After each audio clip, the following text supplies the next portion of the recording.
1962 оны 6 дугаар сарын 12-нд Америкийн хамгийн алдартай өндөр хамгаалалттай шорон болох Алкатразын 20 ангийн харуулууд боломжгүй мэт санагдах нэг зүйлийг илрүүлжээ. 3 хоригдол камертаа байхгүй байв. Тэд оройн тооллого хийх үеэр харуулуудыг хуурахын тулд саван, ариун цэврийн цаас, хүний үсээр хийсэн бүдүүн бараг хуурамч толгойнуудыг орон дээрээ байрлуулсан байлаа. Фрэнк Моррис болон ахын дүүс Джон Англин, Кларенс Англин нар оргох боломжгүй гэж тооцогддог байсан шоронгоос агаарт ууршсан мэт алга болсон юм. Тэд ханыг нөхөлж, агааржуулалтын хоолоогоор мөлхөж, шоронгийн гадна талд гарч, борооны цуваар хийсэн гар хийцийн завиар Сан Францискогийн далайн булан дах Алкатраз арал дээр байрлах хамгийн өндөр хамгаалалттай шоронгоос оргожээ. Үүний дараа холбооны мөрдөгт очоо Америкийн түүхэнд хамгийн том эрен сурвалжлах ажиллагаануудын нэгийг эхлүүлсэн юм. Эргийн хамгаалтын хөлгүүд далайн буланг самнан хайж, улс даяар хууль сахиулах байгууллагууд өндөржүүлсэн бэлэн байдалд орсон байна. Хайлт Калифорни номхон далайн баруун хойд бүс нутгийг хамарч, эцэст нь улс даяар хайсан ч 3 эрийг олж чадаагүй. Ямар ч цогцос иргэдээр гарч ирээгүй, баттай нотлохооч олдоогүй юм. Тэд живсэн үү эсвэл амьд үлдсэн үү гэдэг нь тодорхойгүй хэвээр 55 жил өнгөрсөн юм. Алкатразаас оргосон энэ хэрэг Америкийн хамгийн том тайлагдаагүй нууцуудын хэвээр үлдсэн. Фрэнк Моррис болон Англин ахын дүүс Сан Францискогийн далайн булангийн ширүүн давлгаатай хүйтэн усанд живж амиа алдсан уу? Эсвэл тэд боломжгүй саадыг давж эрх чөлөөтэй болсон уу? Холбооны мөрдөгт очоо 1979 онд уг хэргийг албан ёсоор хааж тэднийг нас барсан гэж үзсэн байна. Гэвч Америкийн нэгдсэн улсын маршалын алба мөрдөн шалгалтаа зогсоогоогүй юм. Сүүлийн жилүүдэд 1962 оны 6 дугаар сарын шөнө болсон явдлын талаарх бидний ойлголтыг бүхэлд нь өөрчлөх шинэ нотлох баримтууд гарч иржээ. Хүний насжилтын өөрчлөлтийг харуулсан зургууд, амьд үлдсэн гэж мэдэгдсэн нууцлаг ил захидал, олон жилийн турш тайлбаргүй тарсан Бразилд авахулсан гэрэл зураг нь 2020 онд хүний гаргаж чадахгүй байсан нотлох баримтыг шинжилж чаддаг хиймэл оюун ухааныг хэрэгт ашиглах болсон байна. Ингээд 55 жилийн дараа Алкатразын алдарт орголт эцэст нь тайлагдаж, хариулт нь үнэхээр цочирдон байсан юм.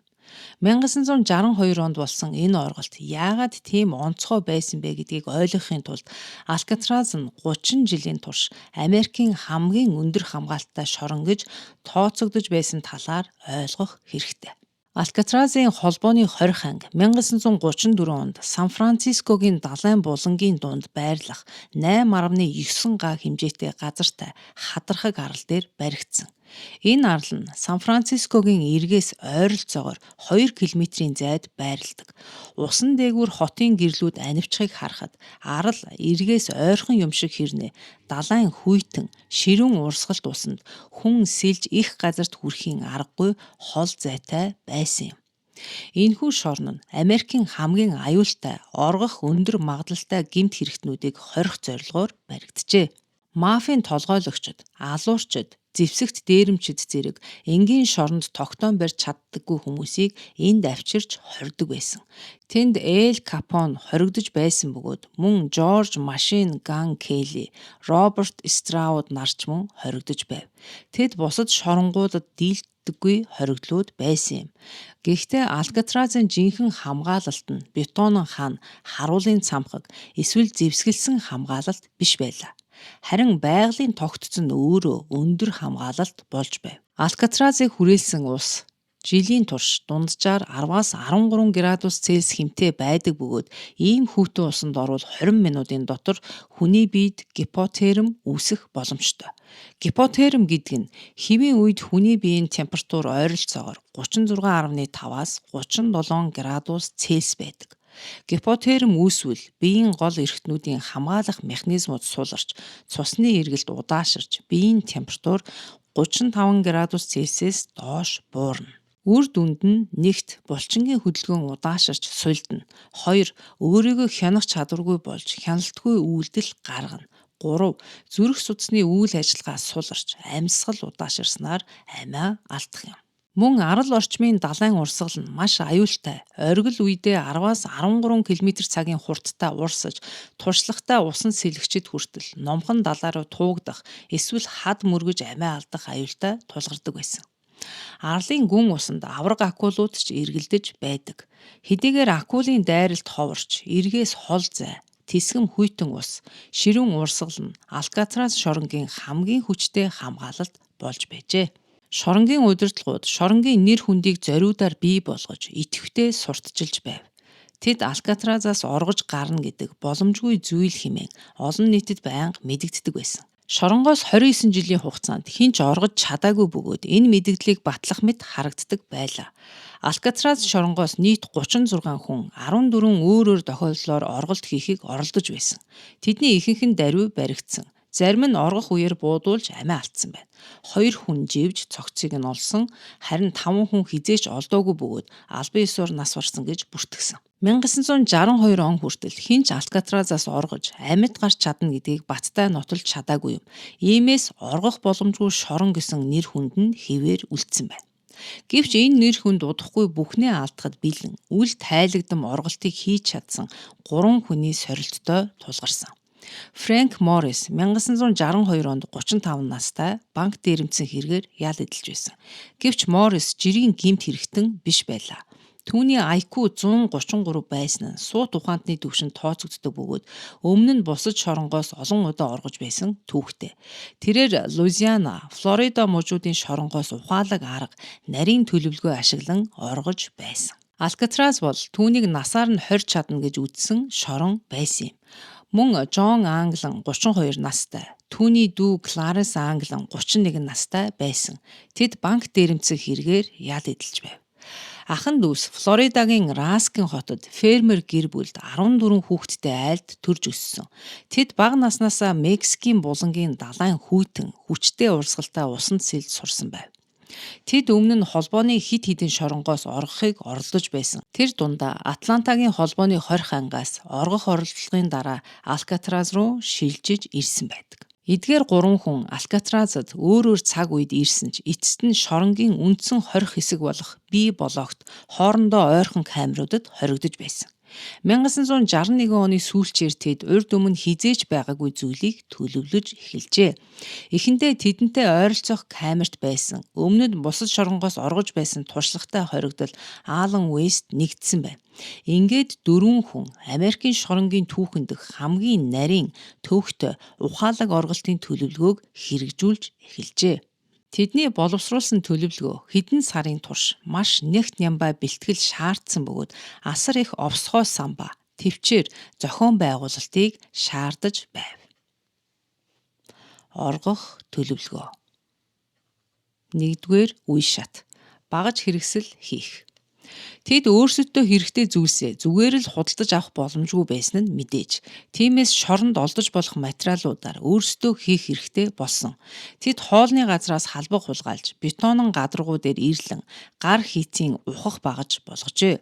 Мөн хулгайлсан тоос сорогчийн моторыг өөрчилж, дуу багтай, үр ашигтай ажиллах гар хийцийн өрөмшиг жижиг төхөөрөмж зохион бүтээсэн байна.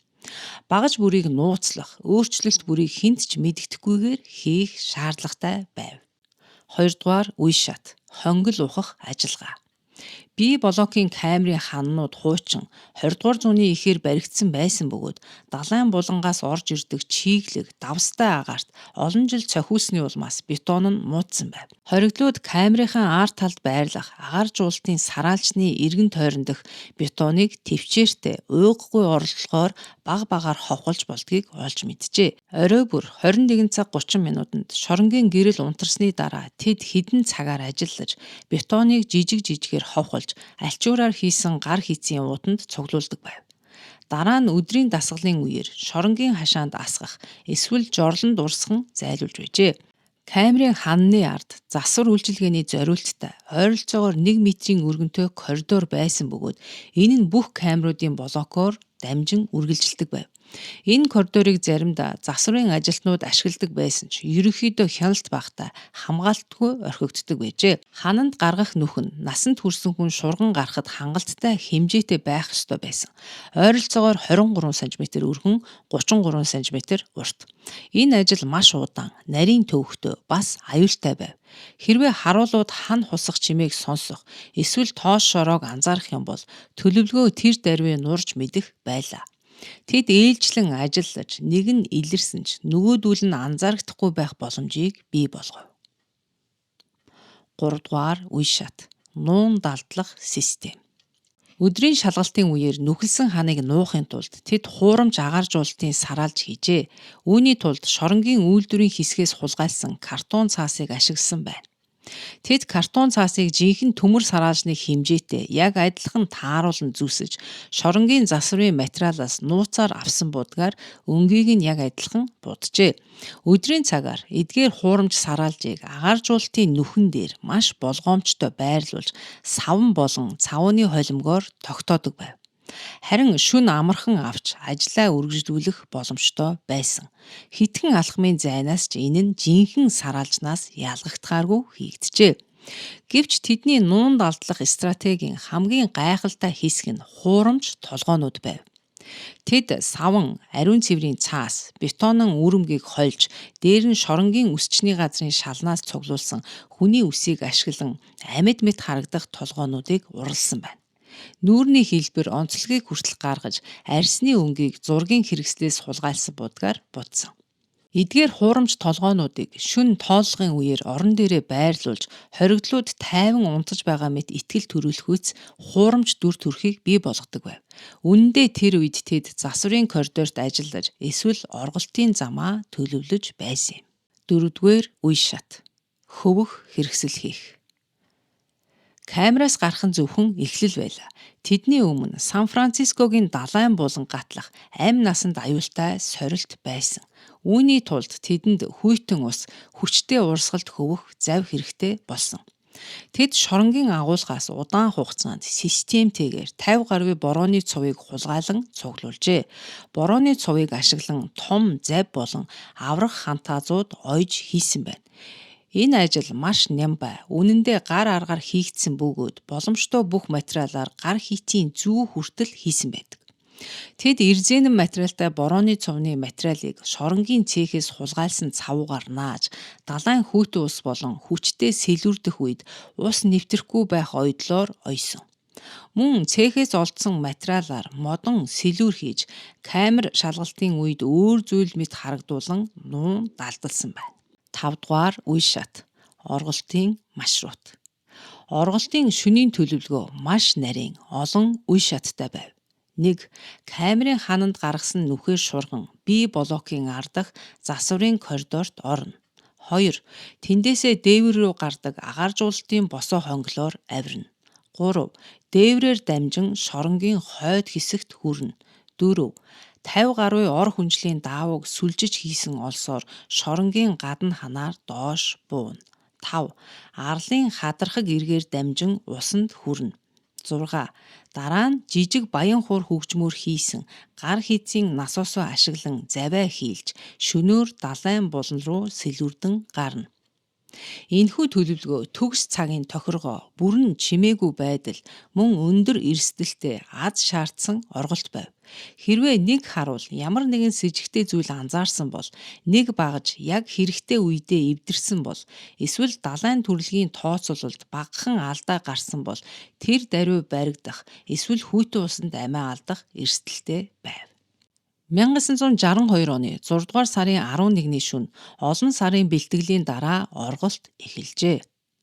Оройн 22 цаг гэхэд шоронгийн гэрэл унтраах дэглэм хүчин төгөлдөр болж, харуулууд ээлжид тооллогоо хийж, камеруудын хажуугаар явж, хоригдлууд орон дээрээ байгаа эсхийг нүдэрээ шалгаж байв.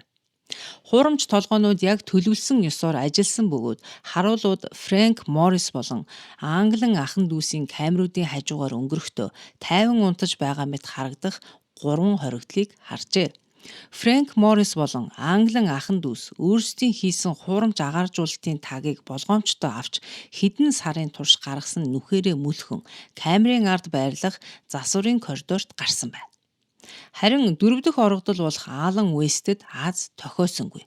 Түүний агааржуулалтын сараалжны эргэн тойрон дох бетонд гаргасан нүх нь маш нарийнхан байсан тул тэр нүхээр багтаагүй байна.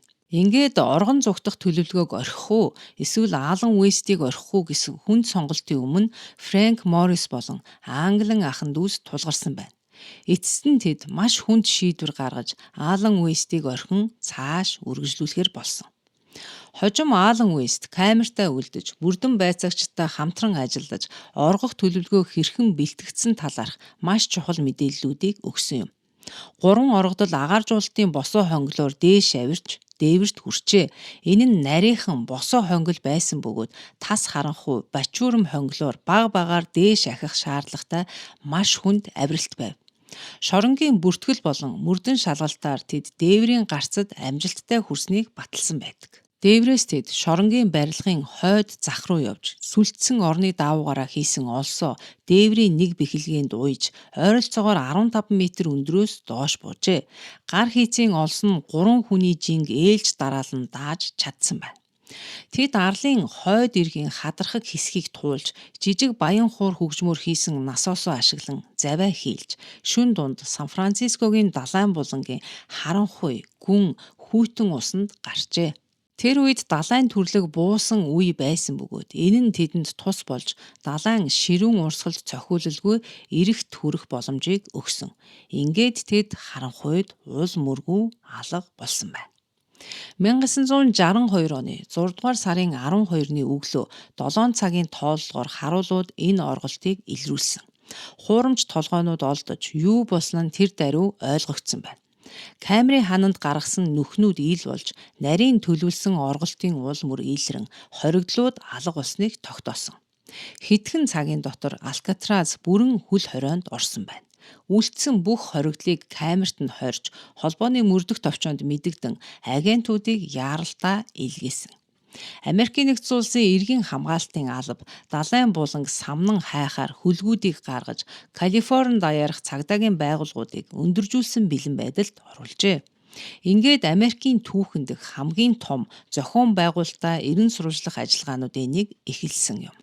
Далайн буланг маш өргөн хүрээтэй системтэйгээр нэгжсэн. Эргийн хамгаалтын хөлгүүд Алькатраз болон их газрын хоорондох усанд нааш цааш хөндлөнгуулт хайсан. Нисдэг тэрэгнүүд дээрээс нь ажиглалт хийж, хууль сахиулагчид эргийн дагуу самнаж, оргодлуудын ямар нэгэн уул мөр, цогцос, эд зүйлийн үлдэгдэл юу ч байсан хайж байв. Тэд нотлох баримт олсон ч хүлээж байснаас өөр зүйл байлаа. Алькатразаас хойш ойролцоогоор 3.2 км-ийн зайд орших Энжел арал дээрээс гар хийцийн завны үлдэгдлийг олжээ. Модон сэлүүрийн хугархай болон борооны цумны эрзэнэн материалтай төстэй хэсгүүд арлын эргээс олдсон байна. Энэ нь зав дор хаяж далайн буланг тодорхой хэмжээгээр гаталж чадсан, дараа нь задран бутарсан эсвэл орхигдсон байж болзошгүйг харуулж байна. Мөн Голден Гейт гүүрний орчимд Англин ахын дүүсийн гэр бүлийн зураг хаяг бүхий эрзэнээр ороосон ус нэвтрэхгүй уут эрэг дээрээс олджээ. Энэ уутыг уснаас хамгаалах зорилгоор зориуд битүүмжилж хийсэн мэт харагдаж байв. Эдгээр нотлох баримтууд хариулт өгөхийн оронд улам олон асуултыг бий болгосон юм. Орголтоос хэд хоногийн дараа эргээс ихэд урагдаж гимтсэн аврах фантазийг олжээ. Энэ нь орголуудын борооны цуваар хийсэн фантазны загвартай таарч байсан. Гэвч сэлж байх явцад фантаз нь урагдсан уу эсвэл эрэгт хүрсний дараа зориуд хаясан уу гэдг нь тодорхойгүй үлдсэн юм. Өргөн хүрээтэй хайлт хийсэн ч ямар ч үр дүн гарсангүй. Америкийн нэгдсэн улсын эргийн хамгаалтын хөлгүүд хэдэн өдрийн турш эргүүл хийж, хууль сахиулах байгууллагууд хэдэн 7 хоногийн турш эрэг дагуу ажиглалт хийсэн боловч ямар ч цогцос олдоогүй. 3 эр зүгээр л ор мөргүү алга болсон байв. Холбооны мөрдөх товчооны мөрдөн шалгалт нь тус байгууллагын түүхэндх хамгийн өргөн цар хүрээтэй ажлуудын нэг болж хувирсан. Агентууд 3 орголын гэр бүлтэй холбоо барьж, ялангуяа Флоридад амьдардаг Англин ахын дүүсийн өргөн хүрээтэй төрөл саданд анхаарлаа хандуулжээ. Тэдний илгээсэн болон хүлээн авсан захидлуудыг хянаж, утсыг нь чагнаж, улс даяар ирсэн харсан гэх мэдээллүүдийг шалгасан байна. Зарим нь тэднийг Алабама мужид харсан гэж мэдүүлж, өөр нэг нь Ohioд, мөн Мексик болон Өмнөд Америкт харсан гэх мэдээллүүд ирж байв. Зарим сэжүүр найдвар төрүүлэхүйц сонсогдсон. Англин ахан дүүсийн гэр бүлийнхэн олон жилийн турш хачирхалтай зүйл болсон гэж мэдээлжээ. Орголтын дараа буцах хаяггүй, гарын үсэггүй, танил бичгийн хэвтэ, Христийн баярын мэнд хүргэсэн ил захидлууд тэдэнд ирдэг байсан байна. Мөн хэн нэгэн залгаж, дуугаралгүйгээр зөвхөн амьсгалаад тасалчихдаг нууцлаг утасны дуудлагууд ирдэг байв.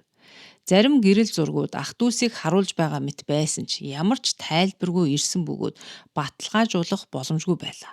Англин гэр бүл, ялангуяа ээж нь хид хідэн ахан дүүс нь Джон, Кларенс нар амьд үлдсэн гэдэгт олон 10 жилийн турш итгэсээр ирсэн юм. Тэдгээр нууцлаг дохойнуудыг амьд байгаагийн шинж тэмдэг гэж үзэж байсан.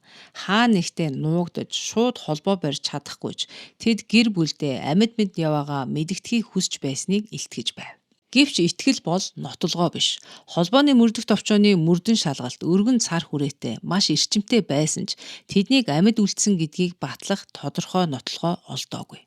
1979 онд орголтоос хойш 17 жилийн дараа холбооны мөрдөх товчоо албан ёсоор идэвхтэй мөрдөн шалгалтаа зогсоосон. Тэдний дүгнэлт цогцос олдоогүй, баттай уул мөр байхгүй, мөн далайн булан гатлан амьд үлдэх бараг боломжгүй гэсэн үндслэлээр Фрэнк Моррис болон Джон Англин, Кларенс Англин нар завиар далайд гарсны дараахан Сан Францискогийн далайн буланд живсэн байх магадлалтай гэж үзсэн юм. Хэргийг нас барсан гэсэн ангилалд оруулж идэвхтэй эрен сурвалжлах ажиллагааг зогсоосон байна. Гэсэн хэдий Америкийн нэгдсэн улсын маршалын алба хэргийг хизээж хаагаагүй. Холбооны шоронгоос оргосон хэрэгүүдэд маршлууд оргодлыг баривчлах эсвэл цогцыг нь олж нас барсныг нь баттай тогтоох хүртэл хэргийг хариуцдаг. Ингэснээр хэрэг албан ёсоор нээлттэй хэвээр үлдсэн ч олон 10 жилийн турш бараг ямар ч идэвхтэй нөөц зарцуулагдаагүй. Алкатразын орголт аажмаар сонингийн нүүрнээс алга болж түүхэнд сонирхолтой хэрэг төдий зүйл болж хувирсан. Алкатраз шорон 1963 онд орголтоос ердөө 1 жилийн дараа холбооны шоронгийн хувьд хаагдсан байна. Үүнд барилгын чанар муутсан байдал, өндөр зардал нөлөөлсөн ч мөн энэ дуйлаанд орголт нь оргож болдоггүй шорон гэсэн нэр хүндийг нь бүр мөсөн унагсан юм. Энэ хэрэг хизээж тайлагдахгүй, хариултгүй нууц хэвээр үлдсэн ч цаанаа нэг утга учиртай мэт санагдаж байна. Тэгээд 2013 оны 1 сард нэгэн гайхалтай зүйл болсон юм. Сан Францискогийн цагдаагийн газар Америкийн нэгдсэн улс дотор илгээгдсэн шуудангийн тамхтай захидал хүлээн авчээ. Энэ нь тус газарт хаяглагдсан нууц гэж гарчиглагдсан байв. Мөрдөгчд захидлыг нээхэд тэдний анхаарлыг шууд татсан гар бичмэл байлаа. Захиа өөрийгөө Джон Англин гэж танилцуулсан хүнээс ирсэн гэж бичсэн байв. Захианд ингэж өгүүлжээ. Миний нэрийг Джон Англин гэдэг. Би 1962 оны 6 дугаар сард дүү Кларенс болон Фрэнк Моррис нарын хамт Алкатраз шоронгоос оргосон. Би одоо 83 настай, биемээ маш муу байна. Би хавдар өвчтөе. Тиймээ бид тэр шөнө бүгд амьд гарч чадсан. Гэхдээ арай хийн. Фрэнк Моррис 2008 оны 10 сард нас барсан. Түүний булш Аргентинд өөр нэрээр бий. Миний дүү 2011 онд нас барсан. Хэрвээ та нар телевизээр намайг хамгийн ихдээ 1 жилийн ял авч эмнэлгийн тусламж авах баталгаа өгнө гэж зарлах юм бол би хаана байгаагаа тодорхой хэлж дахин бичих болно. Энэ бол тоглоом биш гэж захидалд онцлон бичсэн байв. Цааш нь захидалд орголтын талаар тодорхой дэлгэрэнгүй мэдээлэл өгч 3 эр амьд үлдэж олон 10 жилийн турш оргон зайлан амьдарсан гэж мэдэгджээ. Тэд Сиэтл, Хойд Дакота, Өмнөд Калифорниагаар дамжин эцэст нь Өмнөд Америкт хүрсэн гэж бичсэн байв. Захидлыг бичсэн хүн өөрийгөө хавдраар өгөх гэж байгаа бөгөөд богино хугацаанд хоригдох болон эмчилгээ авах нөхцөлтэйгээр хэрэгээ хүлээхэд бэлэн гэж мэдэгдсэн байна. Үүний дараа холбооны мөрдөх товчоо болон Америкийн нэгдсэн улсын маршалын алба захидлыг жинхэнэ эсхийг нэн даруй шалгаж эхэлжээ. Гар бичмлийн шинжээчид үүнийг Джон Англины өмнө бичиж байсан захидлуудтай харьцуулсан байна. Хэл шинжиллийн шинжээчид үг хэллэг, өгүүлбэрийн бүтэц, хэм маягийг судалжээ. Мөн цаас, бэхийг химийн аргаар шинжилж, хижзээ бичигдсэнийг тогтоохыг оролцсон. Гэвч үр дүн нь маш тодорхой бус байв. Гар бичмэл нь Жон Англины бичгийн хэвтээ төстөө байсан ч олон жилийн насжилт болон өвчний нөлөөгөөр ялгаа гарсан байж болох юм. Тиймээс үүнийг яг таарч байна гэж батлах боломжгүй, мөн бүрэн үгүйсгэж боломжгүй байв. Хэл шинжиллийн шинжилгээгээр Жон Англин бичсэн байж болохыг үгүйсгэх зүйл илрээгүйч бичсэн гэдгийг батлах нотлохооч болж чадаагүй. Цаас бэх нь 2013 онд хэрэглэгдэж байсан орчин үеийн материалтай таарч байсан ч энэ захиаг бичсэн хүнийг хэн болохыг батлах эсвэл үгүйсгэхэд хангалтгүй байв. Товчхондоо ирэх баригчид уг захидал жинхэнэ гэдгийг баталж чадаагүй, мөн хуурамч гэдгийг ч нотолж чадаагүй юм. Энэ захидлын талаарх мэдээлэл хэвлэл мэдээлэлд алдагдаж шуугаан тарьсан. Ингэснээр олон 10 жилийн турш намжсан байсан Алькатразын алдарт орголтын хэрэг дахин сонины нүүрэнд гарчээ. Телевизийн нэвтрүүлгүүд мөрдөгчд гэр бүлийнхэн болон түүхийн мэргэжилтэнтэй хийсэн ярилцлагуудыг цацаж эхэлсэн байна. Интернетээр онлууд мэтгэлцэн болон сайн дурын судалгаанууд дуйлан тарьжээ. Хэрэгт зориулсан олон нийтийн анхаарал оролцоо сошиалд эрс нэмэгдсэн бөгөөд хүмүүс хууль ёсны мэдээллийн эрхийн дагуу гаргасан хуучин холбооны мөрдөх төвчөөний материалыг нягтлан үзсэн байна. Сайн дурын судлаачид хуучин гэрэл зургуудыг боловсруулж 1962 оны далайн төрөлхийн графикийг шинжилж оргодлууд хаашаа явсан байж болох талаар нарийн төвөгтэй онлуудыг боловсруулсан байна. Үүний хажуугаар хуурамч онлууд өргөн тархсан. Зарим нь засгийн газар нууцаар хоригдлуудыг тамлан зовоож хорж байсан ичгүүрээсээ зайлсхийхин тулд бодит баримтыг нуусан гэж үзсэн. Нөгөө хэсэг нь оргодлуудын баян дэмжигчт нь тэр шөнө зав болон туслалцаа үзүүлсэн гэж таамагласан. Зарим нь бүр орголтыг бүхэлд нь CIA буюу Америкийн нэгдсэн улсын нууц тагнуулын байгууллага шоронгийн аюулгүй байдлыг шалгах ажиллагаа байсан гэж үзсэн байна. Сэтгүүлчид Англин гэр бүлийн гишүүдээс өргөн хүрээтэй ярилцлагыг авчээ. Зарим нь олон жилийн турш нууц холбоо барилтуудыг авсан гэдгээ баталсан.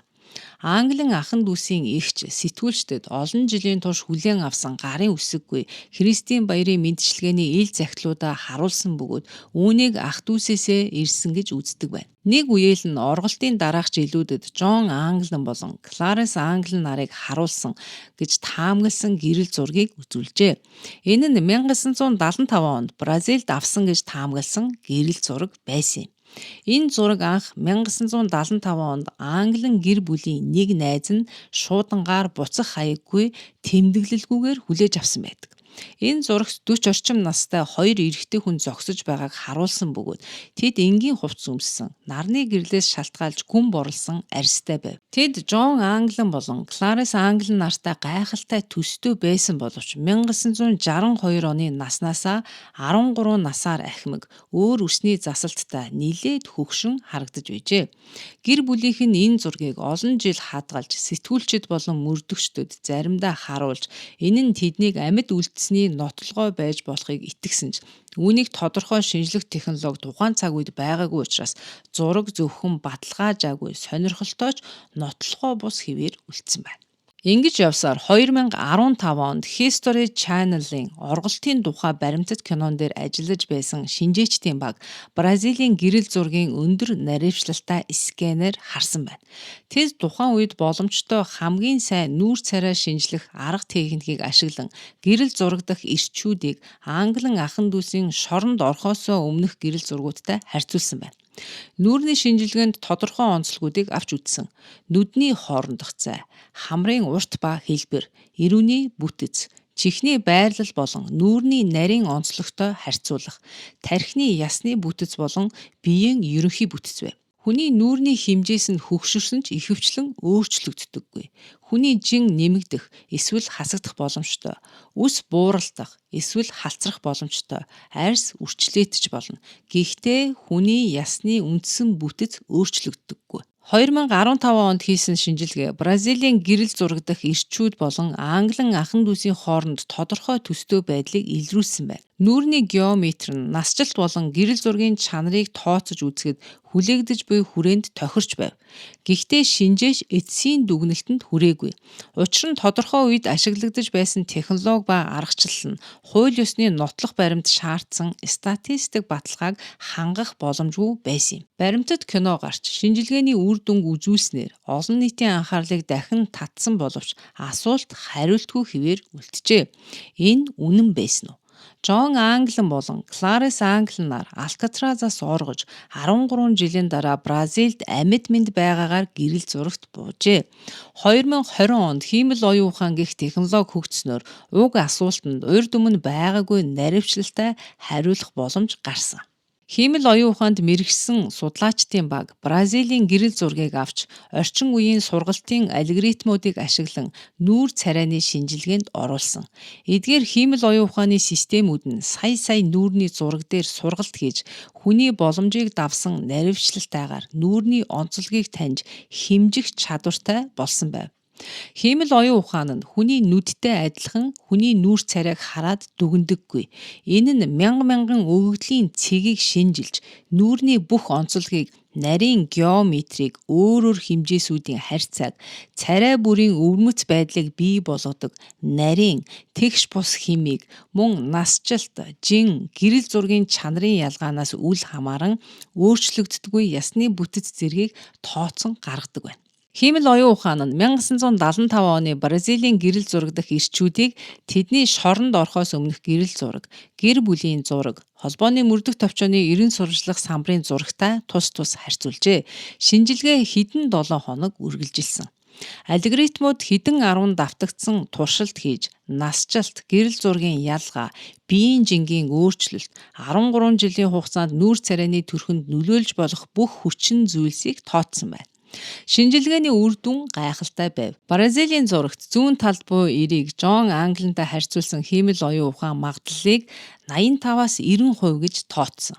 Нүүрний геометр нь 32 наснаас 45 наснд хүрсэн насжилтыг тооцоолон Жон Англины мэдэгдсэн зурагтаа статистикийн хувьд хүчтэй нотлохоо үүсгэсэн байна. Баруун талд буй эрийг Кларис Англинтай харьцуулсан хиймэл оюун ухаан нь таарлын магадлалыг 80-аас 80-50% гэж тооцжээ.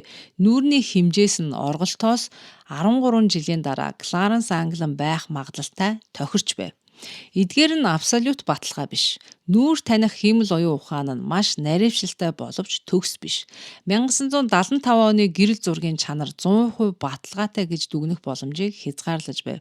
Энэ нь зөв тааруулсан гэрэлтүүлэгтэй мэргэжлийн гэрэл зураг биш. Харин байгалийн гэрэлтэй гадаа ахуулсан дунд зэргийн нягтршилтай гэрэл зургаас шинжилсэн юм. Гэсэн ч 80-аас 90% дүр төрх тохирсон магадлал нь шүүхийн шинжлэх ухаанд маш хүчтэй нотлохоо гэж тооцогддог. Энэ нь хууль сахиулах байгууллагууд тодорхой хүмүүсийг таних шийдвэр гаргахад ашигладаг төвшин юм. Мөн энэ төвшөнд эрүүгийн хэрэг шүүхэд шилждэг байна. Зургийн шинжилгээг бусад нотлогоотой хамт авч үзсэн. 2013 онд ирсэн амьд үлдсэн гэж мэдэгдсэн захидал цогцос олдоогүй явдал Энжел арлаас олдсон физик нотлогоо олон 10 жилийн турш ирсэн ил нууц захидлууд зэрэг нэгдснээр хиймэл оюун ухааны шинжилгээний үр дүн өөрчилсөн байна. Боломжит хамгийн үнэмшилтэй тайлбар нь Фрэнк Моррис болон Англин ахын дүүс Сан Францискогийн буланд живж амиа алдаагүй гэсэн дүгнэлт юм. Тэд 55 жилийн тодорхойгүй албан ёсны мэдэгдэл, нас барсан гэх таамаглал, гэр бүлийнхнийхэн амьд байгаасаа гэсэн итгэл найдвар бүхнийг даван туулсан юм. Үүнээс Алькатразын орголт тайлагдсан мэт харагдаж байна. Фрэнк Моррис болон Жон Англин, Кларис Англин нар 1962 оны 6 дугаар сарын 12-нд Сан Францискогийн хүйтэн далайн буланд живж нас барсангүй. Тэд боломжгүй байсан бүх бэрхшээл, мэргэжлийн таамаглал, оргож болдоггүй шорон, амьд үлдэх боломжгүй гэж тооцогдсон далайн булангийн давалгааг давж чадсан байна. Тэд эрэх төрж, өргөн хүрээний эрен сурвалжлах ажлаас зугтаж, эрх чөлөөтэй болсон. Бразилийн гэрэл зургийг хиймэл оюун ухааны шинжилгээ 2013 оны захидал бусад хуримтлагдсан нотлохоотой хослуулан үзэхэд гайхалтай дүгнэлт гарчээ. Жон Англин болон Кларенс Англи нар амьд үлдсэн төдийгүй өмнөд Америкт орогнож магадгүй олон 10 жилийн дараа нас барсан байж болохыг захидалд дурдсан. Фрэнк Моррис мөн орголтыг амжилттай даван 2008 онд Аргентинд өөр нэрээр оршуулсан гэж захидалд дурдсан байсан. Энэ нь асар их ач холбогдолтой. Тэд шоронгийн албан хаагчид боломжгүй гэж зарласан зүйлийг амжилттай хийж чадсан байна.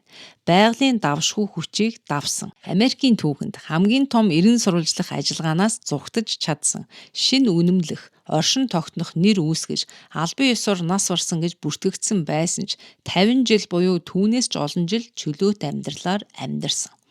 Америкийн оргож болдоггүй гэж барьсан шоронгоос оргосон. Хамгийн өргөн хүрээтэй мөрдөн шалгалт хийсэн холбооны мөрдөх товчоо хүртэл үнэн мөннийг олж чадсангүй. 10 жилийн турш хүчин төгөлдөр байсан албан ёсны дүгнэлт буруу байсан бөгөөд саяхан бий болсон хиймэл оюун ухааны технологи олон 10 жил тодорхой тайлбаргүйгээр олон нийтэд таарсан гэрэл зургийг шинжлэх замаар эцэст нь Фрэнк Моррис болон Англин ахын дүүст юу болсон гэдгийг илчилсэн байна. Америкийн нэгдсэн улсын Маршалын албан ёсоор хэргийг нээлттэй хэвээр үлдээсэн ч хиймэл оюун ухааны шинжилгээний үр дүнг хүлээн зөвшөөрчээ. Гэвч тэд хэрэг бүрэн хаагдсан гэж зарлаагүй. Тэдний байр суурь нь цогцос эсвэл амьд сэжигдсэн баригдсан нотлохоо байхгүйгээр мөрдөн байцаалт техникийн хувьд үргэлжилсээр байх ёстой гэж үзэж байгаа юм. Гэвч мөрдөн шалгалтанд танилцсан их сурвалжуудын мэдээллээр олон хууль сахиулах алба хаагч нар нотлохоо тэдний орголтыг амьд үлдсэн гэдгийг харуулж байна гэж үздэг. Англин ахын дүүс олон жилийн турш Бразилд амьдарсан байж болох юм. Фрэнк Моррис 2008 он хүртэл амьдарсан байж болох юм. Ингэснээр Алкатразын орголт тайлагдсан гэж үзэж болно. Энэ үнэхээр гайхалтай. Учир нь 1962 оны 6 дугаар сард болсон үйл явдал үнэхээр онцгой байсан төдийгүй эцсийн дүгнэлт нь хүний шийдэмгий зан, оюун ухаан, сахилга бат дийлдэшгүй байхаар бүтээгдсэн системийн хязгаарыг давсан талаар өгүүлж байгаа юм. 3 эр өөрсдийн зохион бүтээсэн гар хийцийн багж, эр зориг, ухааны хүчээр Америкийн хамгийн өндөр хамгаалалттай шоронгоос оргож чадсан. Мэргэжилтнүүд амьд үлдэх боломжгүй гэж үзсэн зүйлсээс тэд амьд гарч чадсан. Тэд үлдсэн амьдралынхаа турш баригдалгүй амьдарч, хүний хүсэл зориг, оюун ухаан нийлсэн үед ямар ч шоронгоос оргож болдог гэдгийг баталсан. Одоо Алкатраз шорон жуулчдын очих дуртай газар болжээ. Алдарт орголтын замыг хөтөж жуулчдад тайлбарладаг юм байна. Өмнө нь ичхүүртэй байсан зүйл одоо цагт түүхэнд хамгийн онцгой орголтын баримт нотлохоо болсон байна.